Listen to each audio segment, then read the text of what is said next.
김병민 의원님, 네.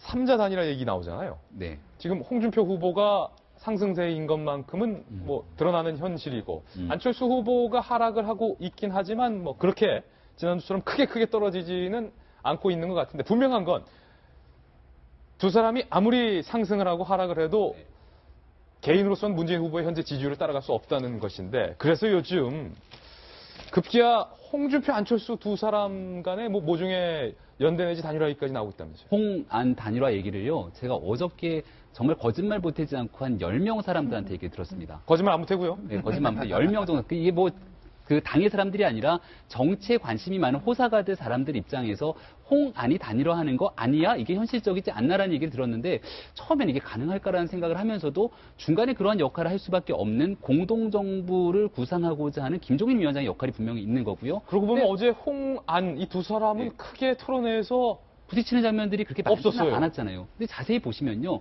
문재인 후보가 굳건한 1위를 유지하고 있지만 40%의 박스권이 분명히 갇혀 있고요. 여기에 대해서 이대로 오자구도로 가게 되면 문재인 후보의 승리가 분명해 보이지만 안철수, 홍준표가 단일화를 통해서 공동정부 구상 그리고 임기를 단축시키면서 개혁적인 정부 속에서의 연정의 토대를 열게 된다라면은 혹시 모르는 반전의 가능성이 일어날 수도 있다는 생각이 분명히 존재하는 거거든요. 저는 갑작스럽게 바른정당에 있는 의원들 13명, 12명의 의원들이 어느 날 탈당을 하고 자유한국당으로 돌아갑니다. 누가 보든지 간에 세간의 엄청난 비판을 받을 거를 각오하고 넘어가게 된 건데 그냥 단순하게 홍준표 후보가 이게 가능성이 높기 때문에 돌아갔는가라는 생각을 보면 그건 아닐 거라는 판단을 하게 되는 겁니다. 이면에 뭔가가 있지 않을까라는 생각이 지울 수가 없는데 마지막 선거가 끝날 때까지 이러한 단일화에 대한 가능성이 여전히 열려있는 게 아닌가 싶고 그 얘기를 오늘 동아일보 조간신문도 쓰더라고요. 아 그래요? 정 의원님. 오늘 송평 의원 칼럼 소개시켜드리고 싶은데요. 뭐 여기가 로드스타. 근데 뭐냐면은 지금 현재 안철수 후보나 홍준표 후보나 아까 제가 지지율을 합쳐봤는데 둘이 합쳐도 문재인 후보 지지율이 안 돼요. 예. 그러니까 누가 봐도 선거는 뻔하지 않습니까? 결과는 이런 상황에서 연대에 대한 아까 많은 호사가들이 얘기한다는 연대의 이제 필요성이나 이런 거에 대해서 많은 사람들이 얘기하고 있습니다. 사실 저는 물 건너갔다고 봐요. 그럼에도 불구하고 많은 사람들이 바라건데 여기에서 한번 그 연대 가능성 갖다 닫아두지 말아 하는 주문과 함께 왜냐면 또 저 김종인 박사가 김종인 전 대표가 또 국민당에 있거든요. 있으면서 지금 많은 역할을 하고 있다고 하는데 아직 뭐 나오는 건 없습니다. 뭐 이런 얘기를 하고 있어요. 막스 베버가 정치는 때로 악마와 거래하는 것이다.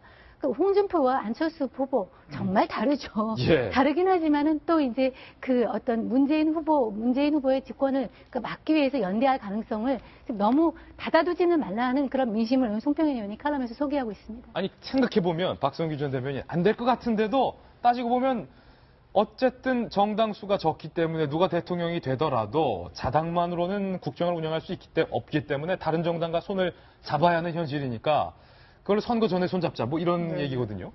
정당의 가장 중요한 목표는 사실은 정권 가져오는 거거든요. 근데 혼자 안 되면은 사실은 손잡고 가져오는 것도 상식 중에 상식이고 손잡는 양 진영이 비슷할 경우도 있지만 정반대되는 경우도 우리 경험들 했지 않습니까? DJP 연대에서 그 가능성 다 닫혀 있는 것은 아니라고 보고요. 아까 이제 우리 여론조사 봤는데 지금 상황에서 여론조사의 숫자는 저는 사실은 의미가 없다고 봅니다. 예. 워낙 뭐 기관마다 차이도 있지만 그렇지만 분명한 것은 추세는 어느 여론조사나 다 일관돼 있거든요. 한 후보는 갇혀 있고 한 후보는 치고 올라오고 있고 한 후보는 떨어지고 있고 지금 떨어지고 있고 치고 올라오는 그 후보 사이에는 주고받는 게임이 있단 말이에요. 예. 이쪽에서 빠지는 사람이 올라간 사람들이 주고 있고 그러면은 그 양자 사이에는 본인들의 어떤 입장과 관계없이 지지하고 바라보는 사람 입장에서는 같이 공통 분모가 있을 수 있다는 얘기거든요.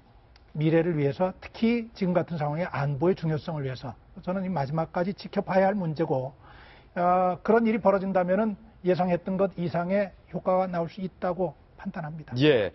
그런가 하면 어제 심상정 후보가 작은 가게에 손님을 못 가게 하는 것은 갑질이다. 이렇게 목 놓아 있었습니다. 도대체 어떤 내용일까요? 들어보시죠. 정의당은 다음에 찍어주셨으면 좋겠다 이런 얘기를 했어요. 여러분들 독해가 가능해요 그 말이? 작은 가게에도 좋은 물건이 있으면은 국민들이 불티나게 사는 거 맞죠 여러분? 큰 가게 세도만 부리지 말고 좋은 물건 갖다 놓으면 되는 거 아니에요? 그런데 왜 작은 가게 손님들 못 가게 막냐고요. 그게 대표적인 갑질이지 뭐예요. 그러니까 이 문제에 대해서는 우리 1등하고 계신 문재인 후보님께서 해명이 있으셔야 된다고 생각해요. 우상호 대표의 발언이 시발점이었습니다. 들어보시죠. 뭐라고 했는지.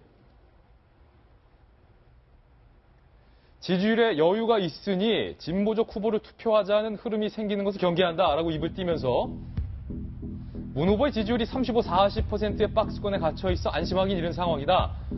여기까지 괜찮았는데요. 그 다음 발언이 심상정 후보를 분노케 한 겁니다. 정의당에 대한 지지는 다음 선거에 하셔도 괜찮지 않나. 이게요.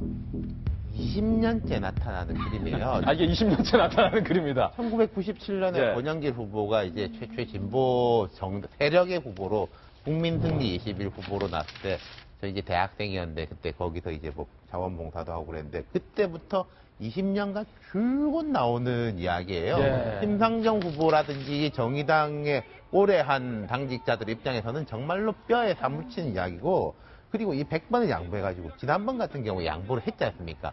정말 비등비등한 상황이고 이럴 때는 우리가 여러 번 양보를 했는데, 지금같이 이런 상황에서도 정의당은 안 되고 다음에 하라고 하면은 예. 그럼 이거 뭐 언제 된다는 이야기냐. 이거는 이게 정당한 경쟁이 아니다. 우리가 더 나으니까 우리 지지해 달라는 게 아니고 쟤네는 나중에 뭐 이런 식에 대한 이야기잖아요. 사실 저는 마땅치가 않은데, 근데 왜 우상호 원내대표와 또 이런 이야기를 하느냐. 이게 또 먹히거든요. 예. 이게 옳냐 그르냐의 문제가 있고, 현실적으로 이런 부분이 사람들의 이제 마음을 또 파고드는 면이 있느냐 없느냐는 또 다른 이야기이기 때문에 이 가치와 실체의 충돌은 계속 벌어질 수밖에 없는 것 같아요. 예, 이게 20년째 묵혀왔던 일이다라는 내용인데, 조금 전에 저희가 말씀드렸던 여의도 연구원의 여론조사 결과와 관련해서 여론조사를 보도해드리기 위해서 필수 고지 항목이 준비가 됐는데, 고지 항목은 준비가 되는데 이번에는 시간이 준비가 안 돼서 요거는 저희가 다음에 소개를 해드리겠습니다. 저희는 60초 광고 후에 돌아오겠습니다. 잠깐만요.